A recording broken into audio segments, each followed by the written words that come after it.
Good evening. I'm Pia Hontiveros. This is News.PH, but it's not politics as usual. Tonight, the man who has a lot of explaining to do will have half an hour to do so. Budget Secretary Butch. Good evening, Mr. Secretary. Thank you for joining us. Good evening, Pia. During yesterday's oral arguments on the Priority Development Assistance Fund, at least one senior associate justice of the Supreme Court was very, very vocal about what he thought about it. Power to realign, can it be delegated to the cabinet secretaries, or is it lodged solely in the president? That power cannot be delegated to the cabinet secretaries, correct? That has Yes, to Your be Honor. exercised by the president. This provision giving the cabinet members the power to align is unconstitutional right there and there. When the Constitution says Congress shall appropriate, all appropriations shall emanate from the House, but Senate can concur with amendments. Okay, that's the provision in the Constitution. When the Constitution says Congress, can it mean a committee of the House or a committee of the Senate? Cannot.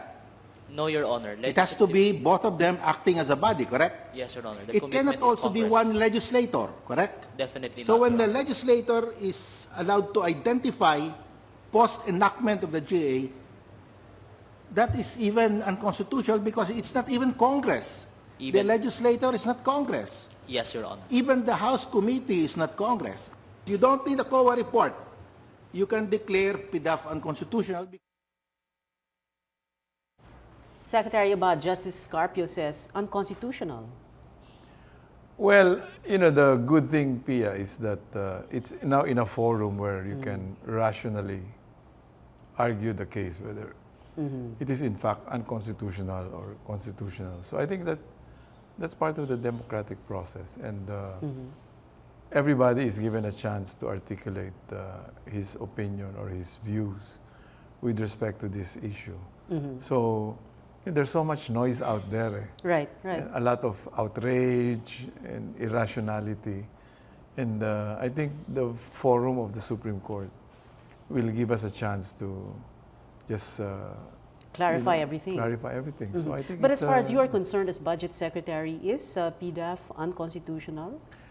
Well, it's hard to just generally say because actually what is important here is the nuancing. For example, can you prevent Congress from participating in the process of budget authorization when in fact the Constitution gives them the power over the purse? But it may be a different issue altogether if they interfere, for example, in the stage where you go through budget execution, which is essentially an executive prerogative.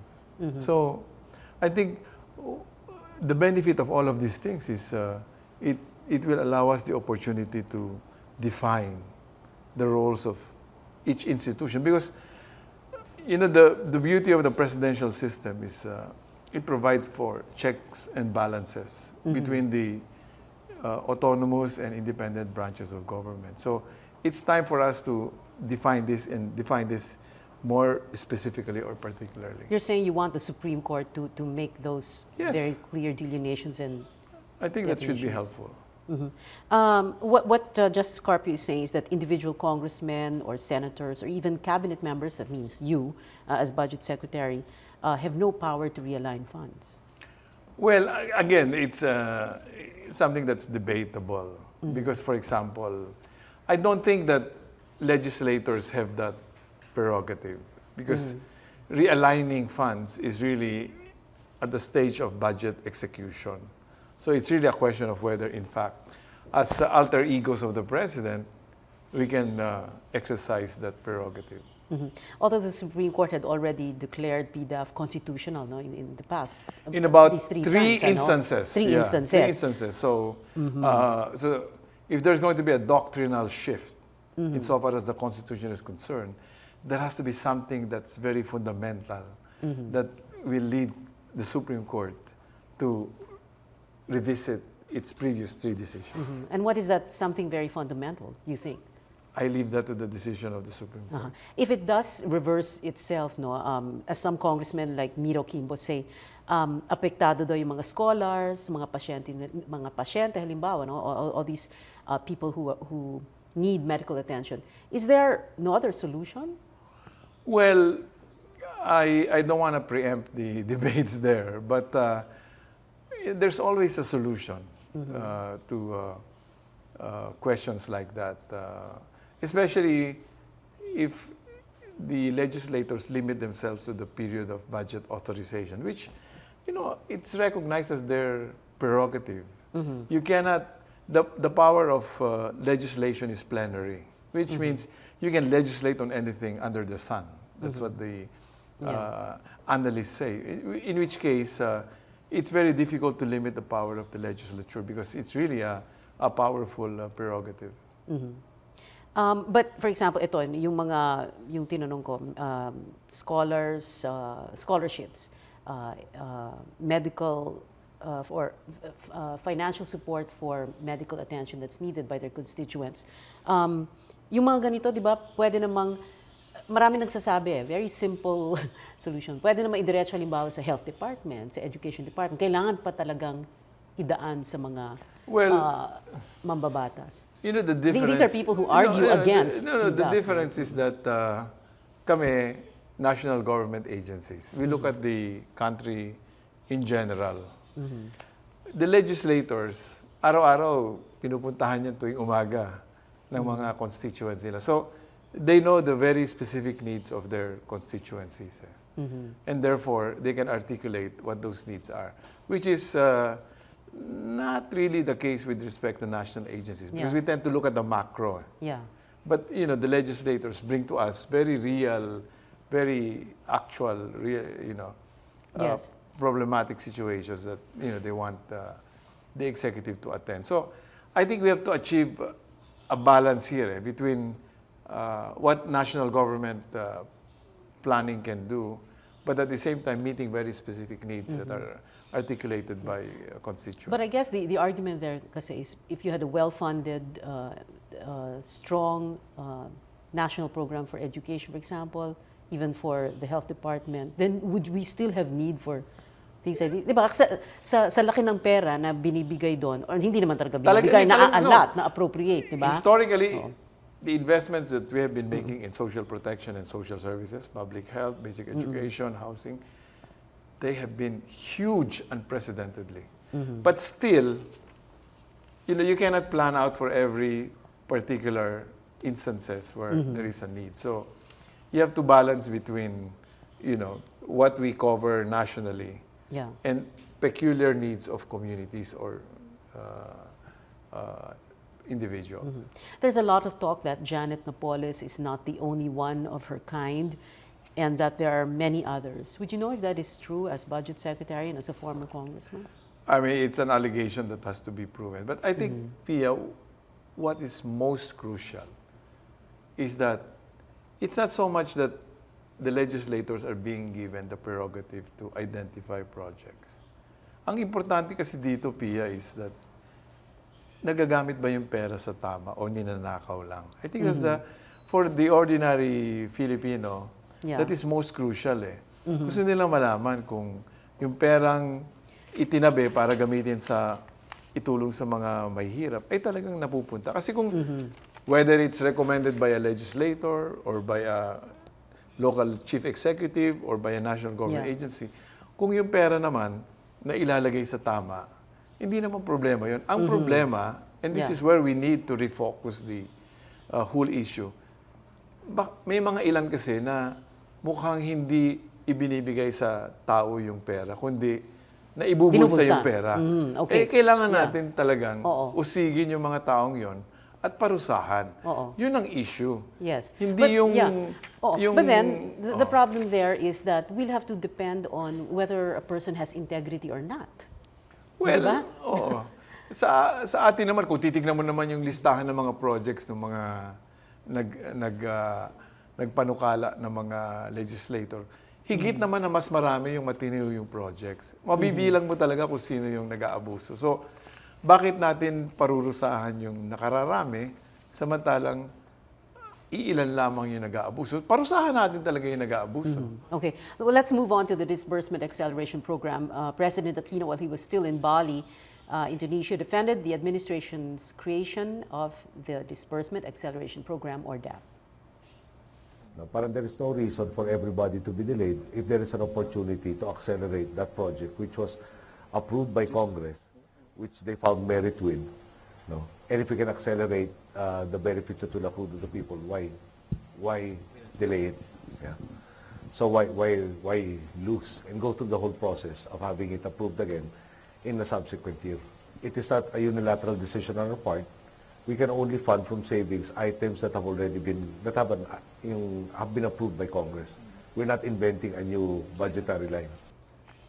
In that particular press briefing, Secretary Abad, the President specifically mentioned this 5 million pesos in funds for anti-dengue medication. Do you know the details of that? Well, we have to check with the President because we have to be very careful about naming names, especially on an issue like this. So we'll check with him. He's arriving tomorrow, and we should be able to know from him who he was referring to. Oral arguments are set on October 22 at the Supreme Court on DAP. Will you yourself defend it, or will there be government lawyers? We're scheduling a meeting with the Solicitor General to prepare for the argumentation. But alam mo, Pia, DAP is not like PDAF. Yes, yes. No, PDAF, there is a particular item in the budget. Yes. DAP is like a policy or a measure to accelerate Yes. the You're delivery getting of ahead of my services. questions. I'm about my next question. Kasi how did this DAP start? Ayun. No, let me ask. Let me ask a question. Sige. Okay. So, tell us how this DAP started. Well, What is it when we supposed to be took reading? over government, we had a lot of observations. Number one, there was a lot of leakages in the way that public funds were being expended. Two, we observed that many agencies were withholding utilizing their funds. Then at the end of the year, they declared it as savings and then use it to give themselves bonuses and allowances. Okay.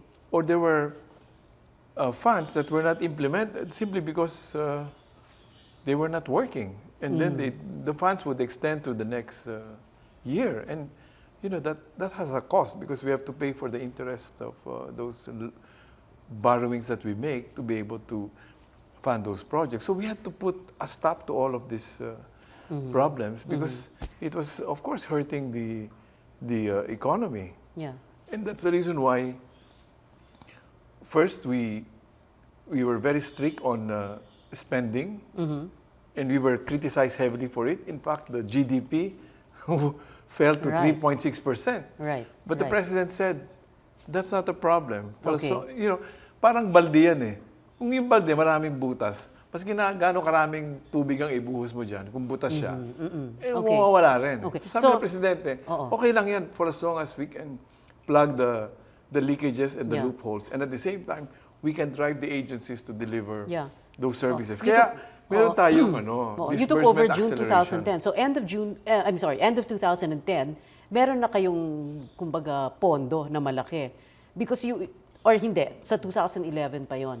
Wala na natira nun eh. Sa 2011. In fact, if I recall, 5% na lang eh. Okay. So 2011 talaga was the period when we had more flexibility. How much was that? By end 2011, how much did you have in DAP? No, the whole thing about disbursement allocation is we wanted the agencies to deliver services right away. We wanted the infrastructure projects to be implemented in the first semester, not in the second semester, na kapag tag-ulan na. Yeah. Which, your cost escalation will grow up. Yeah. Oh, no, I asked the question about how much that DAP was because diba, end of 2011, that's when you came out with that circular. In 2011, it was about Magkano? 82 billion. Eh. 82 but that billion. means that means many agencies were not spending their money. Yeah. Okay, and all that entire 82 billion from savings. Yeah, Plus savings meaning yung hindi na nagamit, yung may Yung leakages, mabagal, yung walang pakinabang na project. walang pakinabang, yung may anomalya, Oo, yung mga ganon. oo. Okay. Plus, kasi alam mo, Pia, pag nag-approve ka ng budget, there are basically two appropriations that you approve. The first one is called program appropriations. Ibig sabihin, meron ka talagang source of financing for them from projected revenues and from borrowings. So, yan yung makapal na nandun lahat ng project. The other item that is also approved by Congress is called unprogrammed appropriations. This is really in the nature of standby appropriations. Kung merong mangyari na hindi mo inaasahan, halimbawa, bigla na lang tayo yung host ng World Economic Forum sa 2014, hindi naman natin nalaman yun, saan mo kukunin yung pera? Or something like a Zamboanga siege, where you need to spend 3.89 billion pesos. Saan mo kukunin yung pera? So we need to be able to give the President flexibility to address those contingencies or events that you did not plan for. 3.89 billion. So, yung ibang savings nanggaling sa projects that were scrapped, for example, like Where can we either stopped, scrapped, and therefore or declared for- savings Oo. and then realigned. Yeah. Or- Can you specify like what project? One big project, like for example. For example, the distribution of cheap NFA rice. Okay. At 6 billion pesos a year. We found out that only 22% of the poor were benefiting from that cheap NFA rice. Yeah. The rest, according to COA, Okay. was going to traders who were turning around and selling them as commercial rice. Was another project that was scrapped, which yung funds niya naging bahagi ng DAP, yung for example dredging of Laguna Lake, yung mga ganon? Hindi. No, that's Hindi another na. scheme. Another That's s- another scheme. This Yeah. is really projects that were grossly disadvantageous to government. Okay. Sabi ng Pangulo dyan, para ka lang naglalaro ng putik eh. 18.8 billion pesos for something Okay. whose benefits are not certain. Yeah. So projects that or anything that had a whiff of a scandal or an anomaly Yeah. under the previous administration. So you had to Okay. stop it, and then the funds allocated for those, then you realign for something like CCT, Okay. National Roads and Bridges, or socialized housing. Okay. We'll have to take a short break. News.PH will be right back. Our guest, Budget Secretary Butch. Stay with us.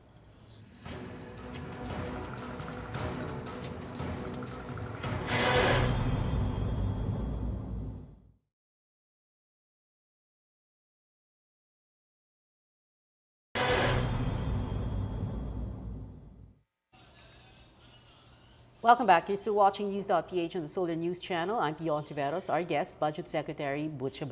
Secretary Abad, you're saying that DAP is not what? It's not a funding source like PDAF. Like PDAF, okay? You know, you can't even find it in the GAA. What it is basically it's a policy. It's a measure to induce more spending so that you can have more services delivered and more infrastructure built. And you can see the direct correlation between how we have accelerated spending to increases in public construction and government spending. Okay. That is really at the heart of why we were able to expand GDP growth, which enabled us to be recognized and attain investment grade DAP rating. is the reason for that. DAP is the reason for that because we have been able to, for example, get infrastructure spending, escalated to a higher level, which allowed for more economic activities, which then contributed to economic growth. So it is really make a up for what had policy, happened it is before, really yeah. a measure. It is not a source of funding. So when certain people call for the abolition of DAP or the declaration of DAP as unconstitutional, there is nothing to declare as unconstitutional because it is really a policy measure or a measure. to make sure that government funds are spent so that public services are provided and that necessary basic infrastructure are constructed. So this sounds like a strange question. Did DAP funds, or you were saying, okay, it's not a funding source, no? But for example, Congressman Martin Romualdez, no, opposition in the lower house, he was saying that itong Tacloban Airport, yung Okay, that's, pagpapatayo, I'm sure this is something, well, you were asked about it already, no? Yeah. So ang sabi daw niya, ang term na ginamit niya, na impounded ang 718 million of the 1 billion that was set aside for it. And then Secretary Abaya The had best said, explanation came from the department secretary who's in charge of airports and ports, Yeah. who is Secretary Abaya of the DOTC. Sabi niya, if you look at the progress of the development of that airport and terminal, they only need so much. meaning they by don't the end of need it. 1 billion. They don't need 1 billion. So They don't why- need 1 billion for itong 2013. up to the end of the year. So okay. why do we make, let's say, 400 million wait there when we can in fact use the 400 million to build more roads, to build more access to tourism sites? So Okay. it's just really an efficiency measure. All right. Now, does that mean that the Tacloban Airport will not get any additional funding in 2014? No.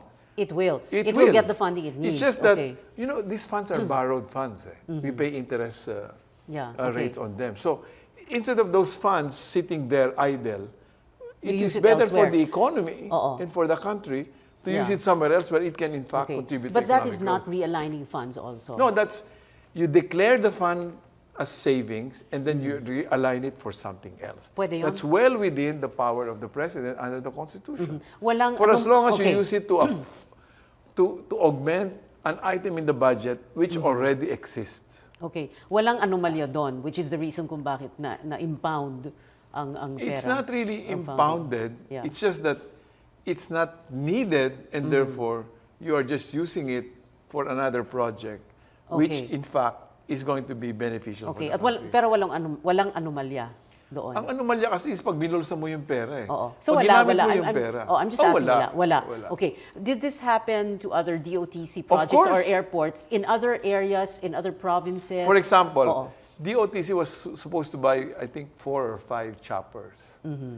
But then looking at the acquisition or procurement of DND, they bought choppers also. Okay. And Secretary Boltzgasmin told us, we can already provide the services the needed by choppers the for you, for DOTC, DOTC, oo. with this chopper. So Okay. we don't need to buy those choppers. okay. But my so that question is is, declared then as savings, Okay. which can be used for other Okay, things. but my question is, for example, are there other airports in other provinces na ganun din ang nangyari? Parang Tacloban Well, or other projects? The principle that we observe is we don't want to see money sitting idle because we borrow those funds, and therefore, if by historical performance we see Yeah. that these funds are not going to be used, Yeah. then you might as well take those funds and use it somewhere else. Yeah. That doesn't mean that you deny Tacloban Airport the funding that it requires. It's just that in this particular time, these funds are not going to be used. Therefore, Yeah. Okay. it's more efficient to use it somewhere Yeah. else. Secretary Bud, I was asking about if this happened in other airport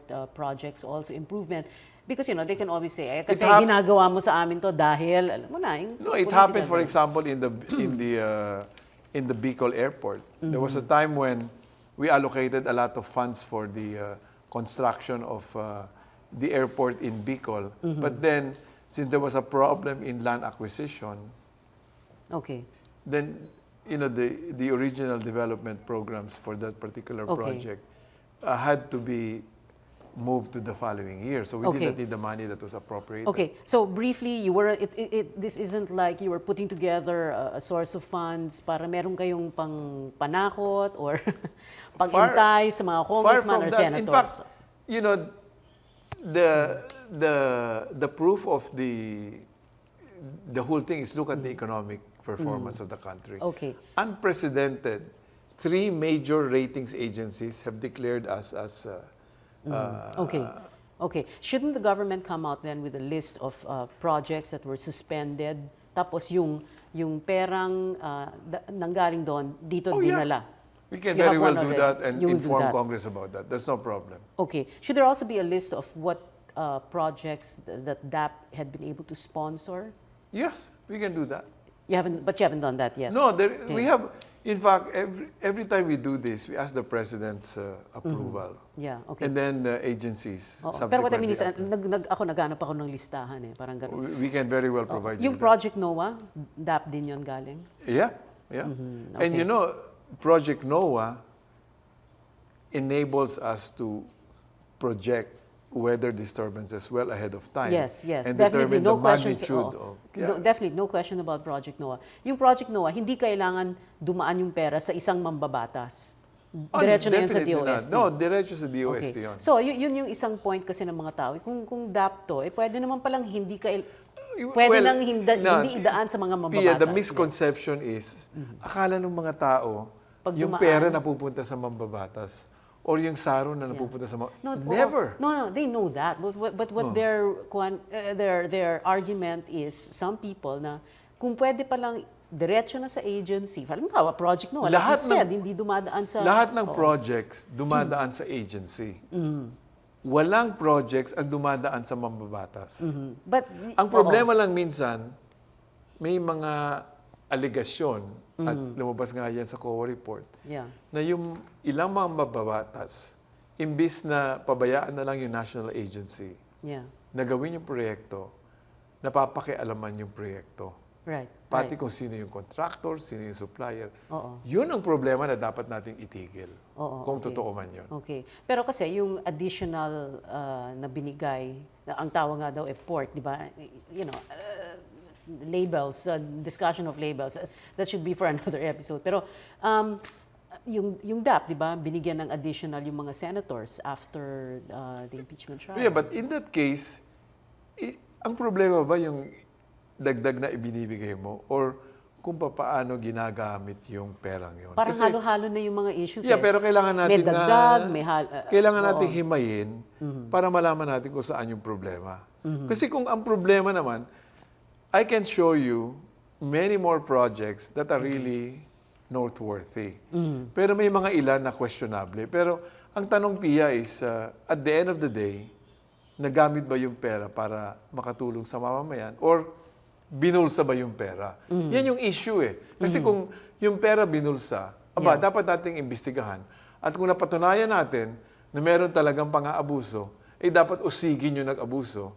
At kung maaari, ikulong. Oo. Yun ang issue. For the record, and I'm sure you're about to sound like a broken record, walang reward na binigay sa mga senador na bumoto para maging guilty si Renato Corona. Mismong si Senator Estrada, di ba, nagpahayag siya na may suhol.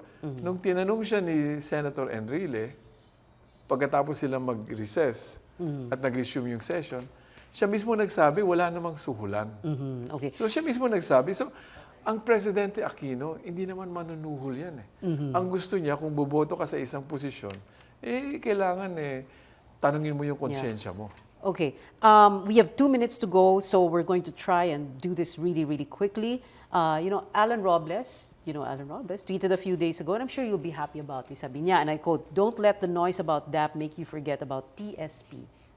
Tanda, sexy, and pogi." And I think that's your message, right? Exactly. Alam mo, Pia, we are being distracted, we are being disinformed from the main issue.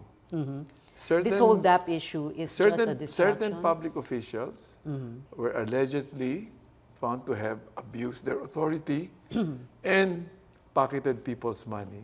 And therefore, they have to account to the people for that. Yan ang issue. Right. Ang Okay. problema, nalilihis parang yung DAP nagiging PDAF. Yung PDAF talaga, may item sa budget yan eh. Yung DAP is really a policy or is a measure to help the economy really expand. Yeah. Okay. We still have one more SOT, but we won't show it anymore. We don't have time, no? But Senator Ralph Recto the other day was saying, in so many words, asa na yung 130 billion ng Malampaya funds? Ito ang Ralph is your party mate. He could have asked you. Well, I Did he ask asked you? him. You In fact, asked I him after texted he his spoke. answer. Sabi niya, Okay. I deny the headline that appeared in a national daily. Okay. Hindi yun ang sinabi ko eh. Oh. In fact, today, the national treasurer said, there is no 130 billion missing. We can fully account for Well, but the in Malampaya Fund. the soundbite, Ralph actually says, where's the 130? Well, Yeah, okay, okay. But do you have an answer for him? of course. Yeah, And the the answer answer is- comes from the National Treasurer. And she said, there is no 130 billion missing. We can fully account for all the Okay. disbursements from the Malampaya Yeah. Fund. So Ralph is not correcto. You are. Well, Not at the national. we don't know Okay. if it was Ralph or the way that those who interviewed him interpreted his statement. Uh-huh. In deference to him. Mhm, okay. PD 910, that is the basis for realigning the funds ba? Well, the first basis is constitutional. Article 6, Section 25, Paragraph 5. And then there are two enabling laws. The revised administrative code and the general provisions on savings in every GAA Okay. from the time that I can recall GAAs were passed. Have you ever felt as besieged as you do now? Ever since you became budget secretary? You know, since this whole issue focuses on public expenditure, naturally, the focus of attention is The burden DBM. falls on you, yeah. But, you know, I sincerely believe that this is a great opportunity for us to be able to induce more transparency, more accountability, Yeah. and greater ownership of the whole process by the people. We have to be able to channel this rightfully indignant people about the whole abuses to something that is constructive. And if that means we have to educate our people about what the whole budget process is, we are willing to do that because I think in the end, it makes our democracy much stronger than when we started. As your final word, my question is, what is your biggest frustration about this whole issue? There is really not much frustration. It's just that, Exasperation? you know, the budget language is so arcane. Mahirap maintindi ng taong bayan at madaling ma-spin out of context. No? Ang pakiusap lang natin sa ating mga kababayan na intindihin lang natin yung proseso. At kailangan magmatsyag tayo ng mabuti kasi may mga ilang elemento dyan na ang layunin hindi para mabigyan kayo ng kaliwanagan. Kung hindi, magulo yung isipin nyo at para makumbinsi kayo na lahat naman kami pare-pareho lang dyan. It's just a matter of degree. Okay. Thank you very much for joining us tonight, Secretary Butch of the Budget Department. Thank you, sir, for being here. And thank you for watching. I'm Pia Hontiveros. This is News.PH. See you again next Wednesday. Good night.